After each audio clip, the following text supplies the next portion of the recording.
Thanks for joining us from the Ohio AgNet, Voice You Know with the News You Trust studio, sponsored by the Family Forest Carbon Program, where we help family forest owners get paid to improve the health of their woods. Today is the first official day of summer, and under bright sunny skies, we've got 77 degrees on the barn thermometer. It looks like today is going to be a nice summer day, but then after this, we are getting into the heat and humidity of what would normally be mid to late July. It looks like if you're trying to make hay, though, you may have a window of opportunity the next few days. This quick calendar reminder, tune in on Monday as Dale will be joining the Ohio Farm Bureau at their annual golf outing fundraiser and get an update on the foundation priorities. Let's check in now with Brianna Smith as she has this update from Kelly Tillman about insect scouting. Joining me is Kelly Tillman, the state field crop entomologist for Ohio. Kelly, what should we be on the lookout for as we head into summer here? What pests are coming to the top of your radar? You know, every year is different. I've been getting a lot of questions about slugs with all the moist weather. Slugs love damp conditions, and so a lot of slug problems this year, but we're kind of getting past the point where you can replant for that if you've had a big problem, and it's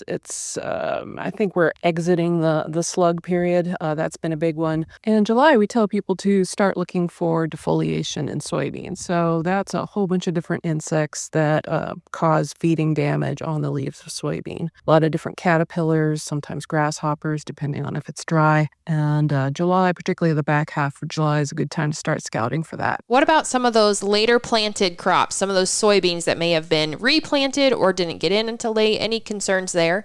Things could get interesting with late planted soybeans towards the end of the growing season. So September, if you still have fields that are green when other fields are drying down, those are going to be a magnet for certain insect pests. They're going to leave all the other fields and they're going to come into what's juicy and green. Two of the biggest types of pests we worry about are stink bugs. There's several species, but they all feed the same way. They feed directly on developing seeds, and also bean leaf beetles, which chew on pods and can cause seed damage that way and also open to the plant to disease. Those are two particular things that really get on the move when things are drying down and find what's green. So we're definitely going to be doing some education efforts for people to watch out for those towards the end of the season. Thank you. I really appreciate your time. Again, my guest today was Dr. Kelly Tillman, the Ohio field crop entomologist, reporting for Ohio AgNet and Ohio's Country Journal. I'm Brianna Smith. And thanks, Brianna. Let's take a look now at our Friday weather forecast brought to us by Seed Consultants. Simply better performance online at seedconsultants.com. Dry weather spreading over Ohio today. I'm Chief Meteorologist Ryan Martin. Quick Ohio forecast update for you. Looking pretty nice here, all things considered, but temperatures are going to start to ramp up.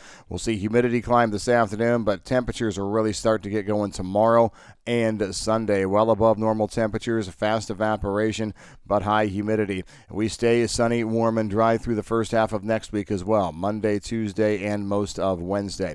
Overnight Wednesday night into Thursday, we can see a few hit and misses, scattered showers and thunderstorms coming across Lake Erie into the state. Right now, I'm going to say 60% coverage with moisture at anywhere from a quarter to 3/4 of an inch. Following that up with a little more activity to finish the week. I don't think it's big until we get into Saturday night and Sunday, the 28th, late into the 29th. I'm meteorologist Ryan Martin. Thanks, Ryan. Stay tuned. We'll be back to take a look at your markets after this. A healthy body needs good food. This summer, the Ohio Department of Education and Workforce is sponsoring Sun Meals, a summer food program where kids eat free.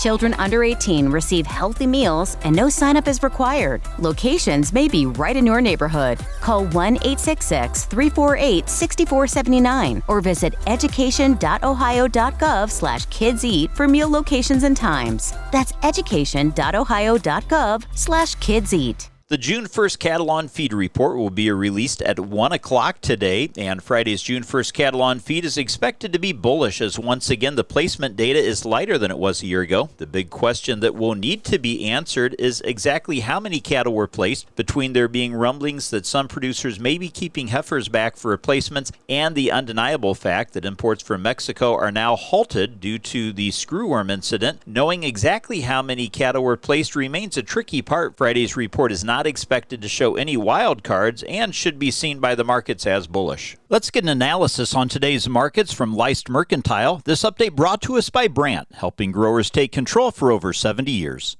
This is Ryan Metzger with Leist Mercantile, providing you with your USDA announced export sales report update for the week ending June 12th. Exports for old crop corn was seen at 903.8 thousand metric tons. Exports for old crop soybeans was seen at 539.5 thousand metric tons. Exports for new crop wheat was seen at 427.2 thousand metric tons. We will now need to hit the following weekly sales in order to reach the USDA export targets. On old crop corn, we actually just exceeded the current USDA target, so we will need to see that old crop export number adjusted higher on the next WASDE report. On old crop soybeans, we need to see weekly sales of 107,000 metric tons per week. And on new crop wheat, we will need to see weekly sales of 253.5 thousand metric tons. Thanks, Ryan. Taking a look now at the markets brought to us by Seed Consultants. Simply better performance online at seedconsultants.com. July corn is trading down 3 1/4 cents at $4.30 1/4 cents. July soybeans unchanged at $10.74 3/4, and wheat for July down 2 1/2 cents at $5.71 3/4 cents. Thanks for joining us. This is the Ohio AgNet.